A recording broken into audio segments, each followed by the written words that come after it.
ஒரு பெரிய ராஜா இருந்தான், அவன் பேர் பரதன். அந்த காலத்தில் 48 வயசு ஆச்சுன்னா அவங்கெல்லாம் காட்டுக்கு வந்துடுவாங்க. வானப்பிரஸ்தம் சொல்றது, பிரம்மச்சரியம், கிரகசாஸ்திரம், வானப்பிரஸ்தம், அதுக்கப்புறம் சன்னியாசம். அவன் காட்டில் வந்துட்டான். காட்டில் வந்துட்டு அவன் இருக்கிற காலத்தில் ஒரு மானு தண்ணி குடிக்க வந்துச்சு. இவன் காயத்ரி மந்திரம் ஜபம் பண்ணின்னு உக்காந்துருக்கான். ஒரு மானு தண்ணி குடிக்க வந்துச்சு.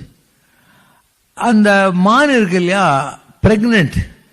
அந்த தண்ணியில் ஜம்ப் பண்ற போது குட்டி மானை போட்டுட்டு செத்து போச்சு, தாய்மான் செத்து போச்சு. இவனுக்கு அந்த அவலத்தை பார்த்து ஐயோ பாவம், இந்த மான் குட்டிக்கு எதுவுமே இல்லைன்னு அது தூக்கின்னு வந்து தன் பக்கத்தில் வச்சுக்கிட்டான். அதுக்கு இலத்தரெல்லாம் போடுறது இப்படியே பண்ணிக்கிட்டே இருந்தான். நாளாக இவன் தவம் பண்றது விட்டான். He came to do penance, but he could not do penance because he has to look out at the மான்குட்டி. சாகிற நேரம் வந்தபோது மான்குட்டியே பார்த்து செத்தானா. அதனால அடுத்த பிறவில அவன் மானா பிறந்தான்.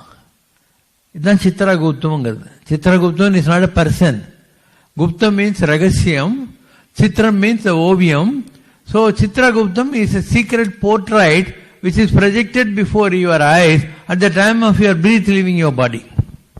So அவன் மானே நினைச்சுக்கிட்டு போனானா, அதனால மானா பிறந்துட்டு ஞாபகம் இருக்கு, தவம் பண்ணானா ஓடி வந்து நம்ம மான்குட்டி எங்க இருக்குதுன்னு பார்த்தான்.